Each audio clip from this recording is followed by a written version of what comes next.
Queridos irmãos, a paz do Senhor Jesus, aqui é o pastor Elias Santana, aqui da Igreja Sede, no Distrito Federal. É um prazer estarmos juntos para compartilharmos mais um pouquinho da palavra do Senhor com os irmãos. Estamos agora no novo projeto, o projeto de estudo do Velho Testamento. Como Deus nos abençoou no Novo Testamento, como aprendemos coisas maravilhosas acerca da palavra do Senhor. E certamente, irmãos, aqui no Velho Testamento não será diferente. Hoje nós vamos dar continuidade à leitura diária a partir do capítulo de número 6 do livro do Gênesis. O capítulo de número 6 do livro do Gênesis, ele começa uma nova história, que é a história de Noé, a história de Noé. Nós vamos ler aqui o capítulo 6 do livro do Gênesis, a partir do versículo 1, que diz assim: Então, quando a humanidade começou a se multiplicar sobre a face da terra e nasceram muitas mulheres. E os filhos de Deus viram que as filhas dos homens eram atraentes e escolheram para si aquelas que lhes agradaram aos olhos. Então declarou o Senhor: por causa da malignidade do ser humano mortal, o espírito que lhes dei não permanecerá nele para sempre, porquanto ele não viverá além de 120 anos. Ora, naquela época, e também algum tempo depois, havia nefilins na terra, quando os filhos de Deus possuíram as filhas dos homens e elas lhe deram filhos. Esses gigantes foram os heróis dos tempos antigos, homens rudes e famosos. Contudo, o Senhor observou que a perversidade do ser humano havia crescido muito na terra, e que toda a manifestação das ideias que provinham das suas entranhas eram sempre e somente inclinada à prática do mal. Então o Senhor entristeceu-se muito por haver criado os seres humanos sobre a terra, e esse sentimento feriu profundamente seu coração. Declarou então o Senhor: farei desaparecer da superfície do solo os seres humanos que criei, todos os homens, os grandes animais e até os pequenos seres, e as aves do céu. Arrependo-me de havê-los feito. Contudo, a Noé, o Senhor demonstrou sua graça e misericórdia. Amados irmãos, a história de Noé, ela começa aqui no capítulo 6 do livro de Gênesis e ela se desenvolve até o capítulo 9 do livro do Gênesis. E nós vamos, no decorrer desses dias, trazer para os irmãos alguns detalhes importantes acerca dessa história da vida de Noé. Veja que nessa primeira parte do capítulo 6, dos versículos de 1 a 8, que nós acabamos de fazer a leitura, nós vemos o contexto no qual Noé viveu. O contexto social, como era a civilização humana nos dias de Noé. Veja que aqui o pecado reinava no coração da humanidade. A humanidade aqui estava mergulhada em seus delitos, em seus pecados e completamente afastada de Deus e da sua vontade. Veja que havia aqui na terra, nessa época, os descendentes de Sete, a linhagem de Sete. A linhagem daqueles que temiam a Deus, daqueles que tinham temor a Deus nos seus corações, que buscavam ao Senhor. E a linhagem de Caim, os caimitas, que eram totalmente degenerados e totalmente perversos. Mas o pecado tomou conta do coração da humanidade de uma forma tão terrível que agora os descendentes de Sete, aqueles que temiam a Deus, os filhos de Deus, estavam se misturando com os descendentes de Caim, com aqueles que eram perversos e viviam afastados de Deus e da sua vontade. Veja que o versículo de número 1 diz assim que a humanidade cresceu, muitas mulheres nasceram. E os filhos de Deus, eles viram que as filhas dos homens eram atraentes e escolheram para si aquelas mulheres das filhas dos homens para serem suas esposas. Veja que aqui começa a haver uma mistura daqueles que servem a Deus com aqueles que já não servem mais a Deus. Vale ressaltar aqui, irmãos, que muitos teólogos e estudiosos da Bíblia divergem quanto à interpretação deste texto bíblico. Há aqueles que afirmam que os filhos de Deus que aqui estão descritos são anjos caídos. Anjos que vieram à terra e tiveram relações sexuais com as mulheres aqui da terra, com os seres humanos, e dessa relação sexual nasceram os nefilins, ou seja, os gigantes sobre a terra. Porém, essa compreensão, esse entendimento, ele não se firma diante dos argumentos bíblicos, do que a palavra de Deus diz acerca dos anjos. Uma vez Jesus foi questionado lá no Evangelho de Mateus, no capítulo 22, acerca de casamento na eternidade. E Jesus disse assim, olha, na eternidade não se casa, não se dá em casamento. Na eternidade nós seremos como os anjos. O que Jesus estava dizendo? Anjo não faz sexo, anjo não se casa, anjo não tem relações sexuais. Então fica muito claro, diante do argumento de Jesus Cristo, que aqui não se refere a anjos caídos, em hipótese alguma.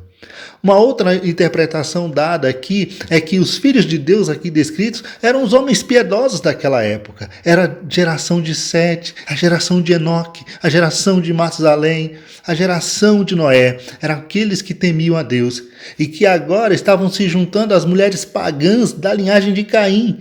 Ou seja, estava acontecendo o casamento misto entre a linhagem de Sete e os descendentes de Caim.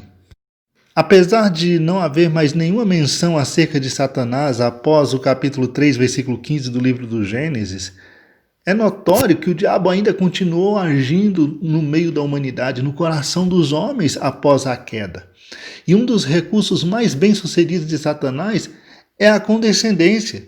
Se ele consegue iludir o povo de Deus para que abandone a sua posição privilegiada de separados do pecado e da comunhão com Deus, então ele pode corrompê-los e levá-los a pecar. Qual era o plano de Satanás para derrotar o povo de Deus no tempo de Noé? Era levar a linhagem piedosa de Sete, os filhos de Deus, a se misturar com a linhagem perversa de Caim, as filhas dos homens, e assim abandonar a sua devoção ao Senhor. Isso de alguma forma entristece o coração de Deus.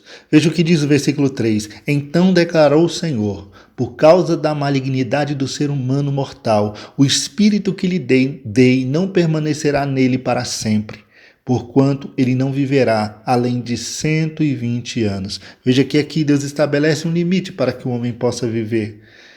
Veja que o pecado domina o coração do homem de uma forma terrível. O versículo 4 diz assim: ora, naquela época e também algum tempo depois, havia nefilins na terra, quando os filhos de Deus possuíram as filhas dos homens e elas lhes deram filhos. Esses gigantes foram heróis dos tempos antigos, homens rudes e famosos. Essa expressão nefilim significa caídos ou depravados. Aqueles homens gigantes e de grande força física que emprestavam suas habilidades bélicas aos monarcas da sua época e que eram considerados por seus pares, pelo povo da sua época como heróis, não passavam de homens violentos e perversos, de pecadores caídos diante de Deus. E Deus se entristecia diante de toda essa realidade. Veja o versículo 5. Contudo, o Senhor observou que a perversidade do ser humano havia crescido muito na terra e que todas as motivações das ideias que provinham das suas entranhas eram sempre e somente inclinadas à prática do mal. Veja, irmãos, que o versículo de número 5, ele é a prova de que após a queda lá no Éden, após a queda de Adão, toda a raça humana foi atingida pelo pecado. A natureza humana, a natureza do pecado passou a toda a humanidade, passou a toda a raça humana. O versículo descreve que todos os intentos, todas as intenções do coração do homem eram inclinadas para o mal, e assim o é até hoje. Foi o próprio Senhor Jesus que disse que do coração do homem é que procedem os maus desígnios, os maus intentos, a prostituição, os roubos, os furtos, os homicídios, tudo isso procede do coração. O profeta diz que o coração do homem é enganoso, é perverso, porque o pecado degenerou a mente, a alma, o coração do homem. E no versículo de número 6 a gente vê a consequência de tudo isso. Então o Senhor entristeceu-se muito por haver criado o ser humano sobre a terra. E esse sentimento feriu profundamente o seu coração. Declarou então o Senhor: farei desaparecer da superfície do solo os seres humanos que criei, todos os homens, os grandes animais e até os pequenos seres, e as aves do céu. Arrependo-me de havê-los feito. Veja que nesse momento Deus olha e se entristece com tudo aquilo que está acontecendo. Aqui vale chamar a atenção exatamente para a expressão arrependeu-se de havê-los feito. Porque muitas vezes a gente pensa, como assim Deus se arrependeu? Deus não sabia que isto ia acontecer? Será que Deus foi pego de surpresa com toda essa depravação da raça humana, com toda essa degeneração causada pelo pecado na humanidade? Será que Deus já não sabia? E a Bíblia também não diz que Deus não é homem para que minta e nem filho do homem para que se arrependa? Como assim Deus se arrependeu?